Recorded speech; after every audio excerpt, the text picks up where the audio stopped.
Can we all just agree that summers used to feel very special when we were children, but somehow that magic got lost as we grew up? So I'm on a quest to make this summer special again.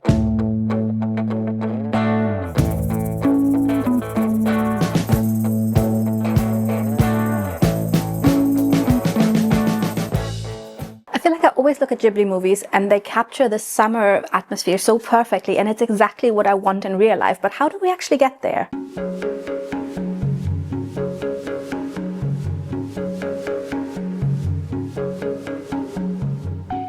I spent a little bit of time thinking about why summers felt so special as a child. And it's obviously as easy as we didn't have any responsibilities. We were so looking forward to summer because school was over and it meant we could just do whatever we wanted, which obviously as an adult we can't do anymore. And it reminds me a little bit of that song from Prince P, a German artist.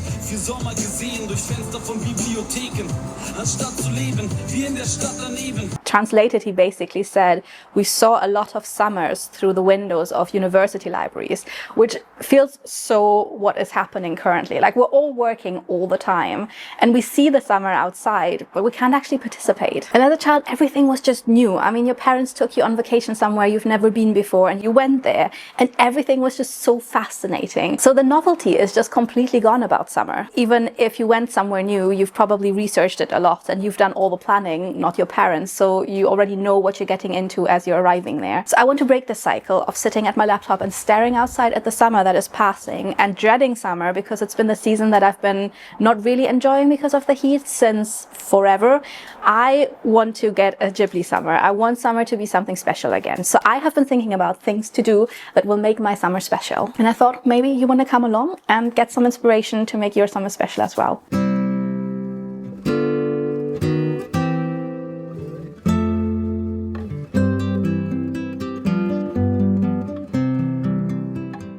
So I spent a little bit of time thinking about what is it that I used to enjoy about summer that I don't do anymore that might bring me joy again. And the first thing I immediately thought about is Fruchtzwerge selbst noch Eis. So now this is a German thing, and I would love to hear whether you know this from your country as well, whether this is maybe just something that gets translated and everyone does it. But Fruchtzwerge are these really small little children's yogurts that you can buy that literally translate into fruit dolls. But in summer you can buy them and they come with little plastic sticks that you can push into the lid and then you just put them into the freezer and they come out and it just translates into Fruit Dwarf DIY ice cream basically.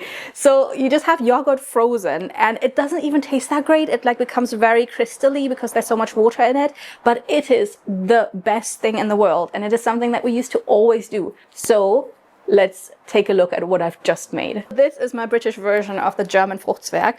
I didn't have the plastic stick, so I just stuck a little spoon into it, put it in the freezer for a day, and now I need to wait a little bit for it to warm up so I can actually eat it. But I'm so excited about this. This feels so nostalgic. And I feel like if this is all it takes to bring the magic of summer back, we're on the right path here. But this then brought me to think about more things that I used to do that brought me joy that I don't do anymore. And I immediately thought about how me and my friend Chrissy used to sometimes just gather all kinds of food from around the house, pack it all up, and then we went to this park and made a little picnic, which is really sad because the park then years later got turned into an elderly home. So the park doesn't exist anymore and my friend and I live in different countries, so we can't actually do this anymore. And since we're already talking about ice cream, is there anything more nostalgic than an ice cream van? And I think this is what really makes me sad about the UK, because we do have ice cream vans here, but it's rubbish ice cream.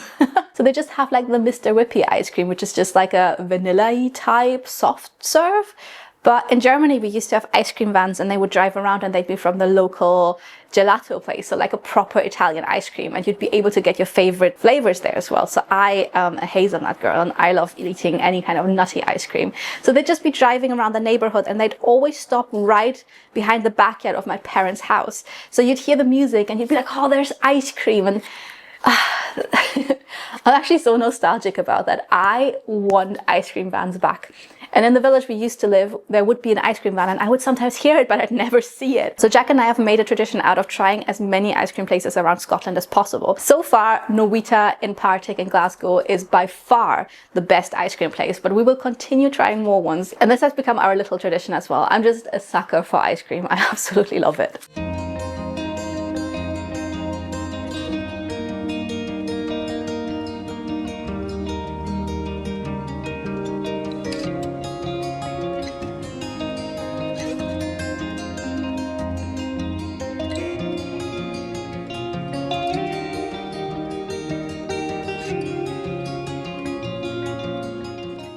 But I also feel like every summer we used to tell ourselves, this is going to be the summer that, I don't know, I turn pretty, you know? And every summer felt like the time to do something special. Whereas nowadays summers just kind of feel like another season. Like I'm just anticipating Asta to bring out the autumn bedsheets so I can start sewing again with autumn things. So summer just becomes this period that we try to get through in order to get to autumn, because we're all obviously autumn girlies here. But it just makes it feel like you're sitting in a waiting room waiting for something to happen rather than actually enjoying the time. So what if we started thinking like our 13-year-old selves again, and we told ourselves, this is going to be the summer that I blank. So this is my little exercise for you. What is going to happen to you this summer? What kind of summer are you hoping to have? I personally think, for me, it's going to be the summer that I read all of the books I haven't read yet that are on my TBR list, just sitting around my bookshelf behind the camera looking at me. Because now that I'm not working on my thesis anymore, I do feel a sense of freedom. And I'm also not working on my book because I'm waiting for people to read it so I can kind of integrate the feedback. So that means I have a lot of time to read. And I actually thought I'd take a little bit of time to tell you guys about all the books I've already read this month and all the books I still want to read this summer.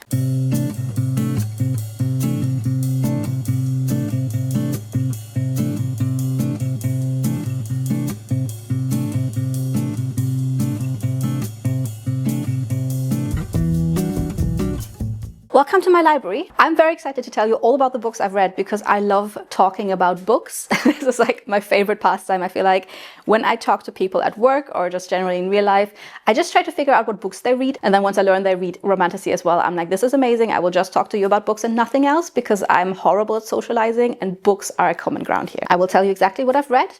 I won't spoiler them because I think maybe you want to read them as well, but I'll tell you whether I would recommend them or not. Starting off with The Demonic Inventions of Aurelie Blake. So this one is set in a world that is very dark academia. Any invention, any new thought brings a demon into existence. So it's illegal to have new thoughts or to do any inventions. And even if you dream something that has never been dreamt about before, it will lead to a demon being created. So there is a demon hunting unit, and our main love interest is part of this unit. So she is secret inventor / demon killer because every time she invents something, a demon is born. And he is kind of like following her around being like, I think she's up to something. I love the idea of this. I was so excited for this book to come out, but I have to say, as someone who has been at university, working, studying, basically living, I struggle sometimes when things are not very realistic as to how universities would actually work. So that was my big critique point here. I couldn't really find my way into the book because I kept thinking, that doesn't really make sense. I know it's a fantastical world, but just like the idea that you're not meant to have a new thought, but there is a university, like wouldn't there not even be a university in that case? So I had my problems with this one, but I did love the idea and I did absolutely love the cover. Then I went on to read Metal Slinger. So I've heard so much about this book and people were talking about the plot twist at the end and how it's really good. So I was very excited. It's very tropey in the sense like if you want to read a romantasy that ticks all the boxes, this one will do it. You've got lost princess, magic powers, coming into the magic and realizing you're like super, super powerful, broody, dark-haired guy who's loved her since he can remember, who's really powerful as well. Like wars, secrets, you name it. It's all in there, but the plot twist didn't really make sense to me, if I'm being honest. So I know we all love it when a character does an Aelin. So basically you read of a character and they say, oh, I'm going to do this, I'm going to do that. And then they turn around and go, ha! Actually, you didn't know I had a secret plan that I was doing all along, and here's my secret plan that no one knew about, including you. This works for Aelin. It doesn't necessarily work when you're reading it in a first-person present, because I'm in the person's head, and where was I when you made these plans? So that was my critique point about this one. I know people love it, and people were really excited for the second one. So if anyone's read it yet, let me know. Should I continue reading it? It was fine. Like, I don't think there was anything like majorly wrong with it, but it just didn't like knock my socks off, if that makes sense. And also sometimes they were very American. I think it's like sometimes funny when you read a book that's high fantasy, but you can really tell the person writing it is American, saying things like, that sounds like a you problem. And it just pulls me out a little bit because I'm like, oh, this is very TikTok-y, not very high fantasy. And then I read Long Live Evil. So now I've got some really torn thoughts about this one. This one has a plot twist as well, but it was really well foreshadowed. I saw it coming really early on, but I didn't actually believe it was gonna happen until later on.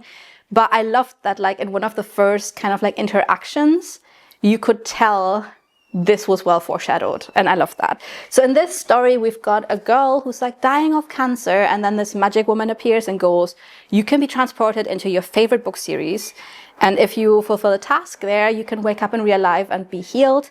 And if you don't fulfill the task, you may die, but you're dying anyway, so you might as well. So she jumps into this book series, and she's very aware of what happens in the long run, but not so aware of what actually happens in the first book. So she gets things wrong all the time, trying to make sure the story happens in the way that it's meant to happen, while also trying to stay alive because she was put into it as the villain who's meant to die the next day. So she's just desperately trying to keep herself alive. I have to say, I loved the male character. So Key is really unhinged.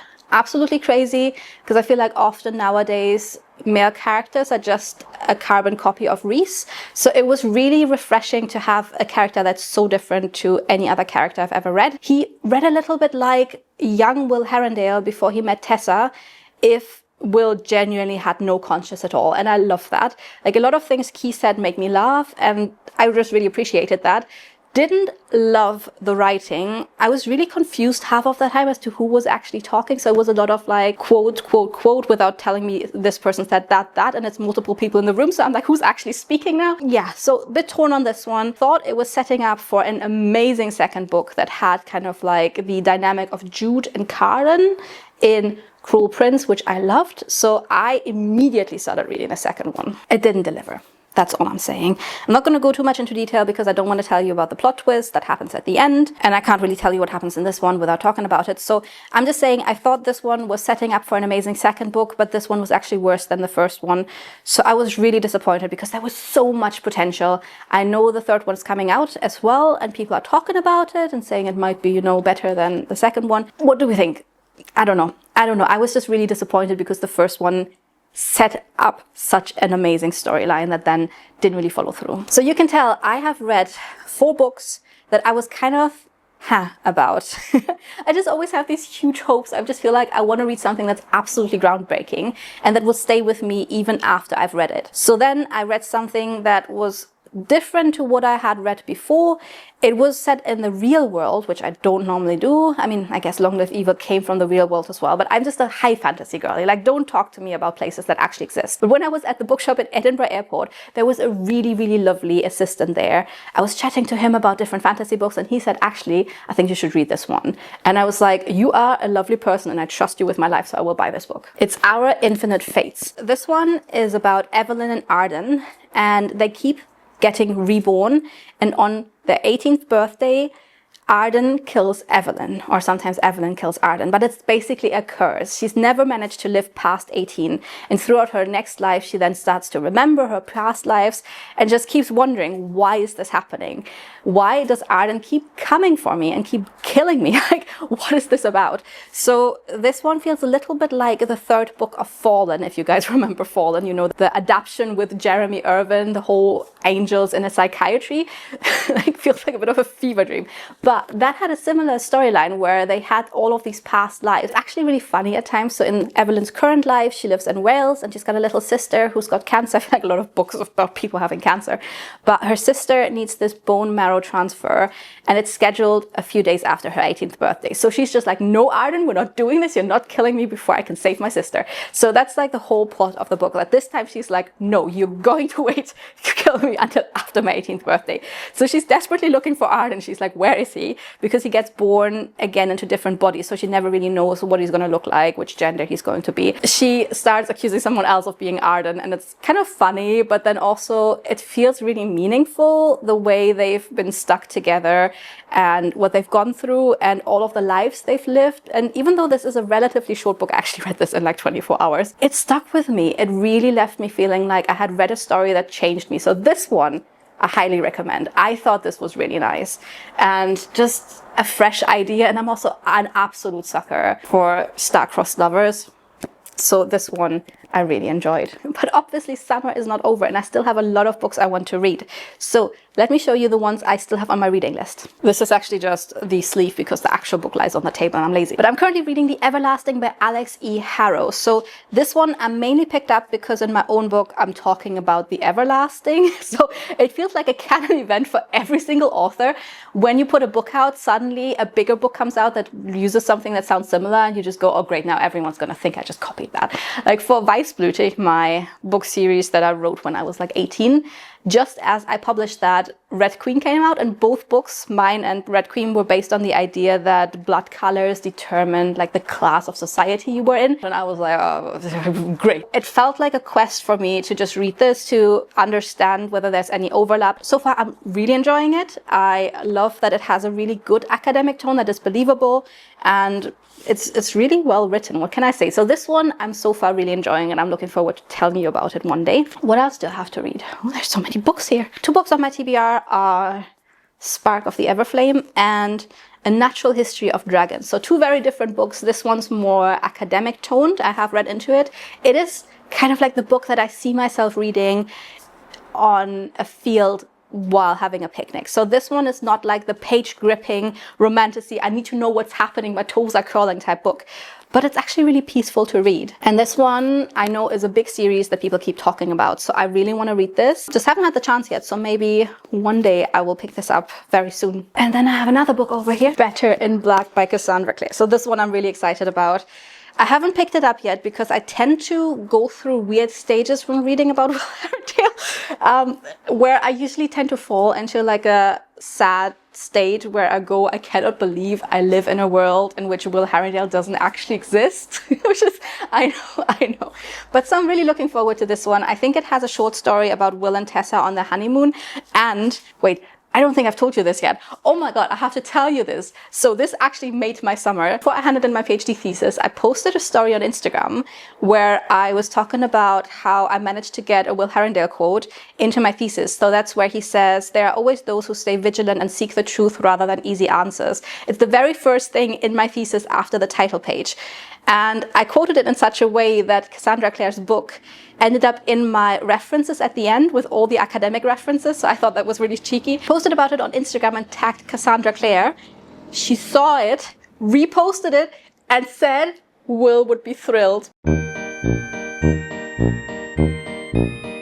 So basically that means if the author says the character that they have created would be thrilled about me cheekily putting a Will Herondale quote into my thesis, that means it is now canon law and that Will Herondale is actually thrilled about it. And that just, honestly, it just made my summer. I felt appreciated.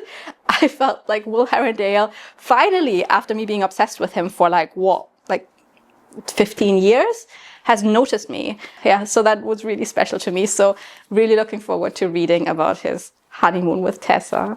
And there is another new book coming out from Cassandra Clare's new trilogy, the last Shadowhunter trilogy, in like September. So I'm looking forward to that as well. So that means I'm going to spend my summer eating Fruchtzwerge Selbstmacheis, reading a lot of books, and trying to make my summer as Ghibli as possible. I'm obviously going to be watching Ghibli movies as well. I think when Mani was there, is one of the ones that just have such beautiful summer representation. And then obviously Howl's Moving Castle. I think Howl's Moving Castle taught me to appreciate blue skies, because now I look outside and I see the clouds and I go, oh, this could be somewhere in Howl's Moving Castle. But I'm also going to watch Your Name again because I am obsessed with Your Name. So it's just nice to have some kind of media that makes us appreciate summer again. Yeah, it's coming out.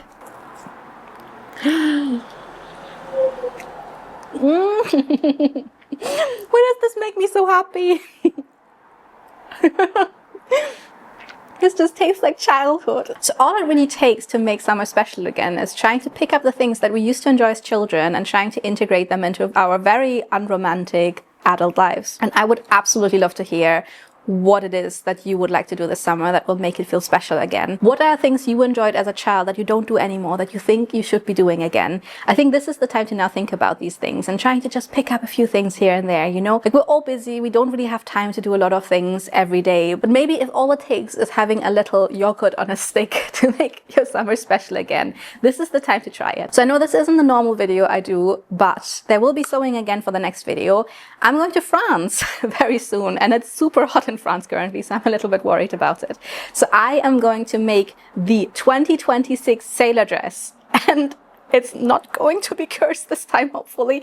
So that's going to be the next video. I just thought I'd do a little video to come out just because I know you guys appreciate having a weekly video, and I'm trying really hard. And just felt like these days, with it actually being warm in Scotland, which is insane, that never happens, I've just been thinking about summer a lot, and I've been thinking about how to make summer special again. So I thought that's something worth talking about. I will go on and eat my ice cream, and I hope I will see all of you in my next video, and I hope you'll stay cool and you'll appreciate summer and you'll do some things that bring you joy. So bye bye.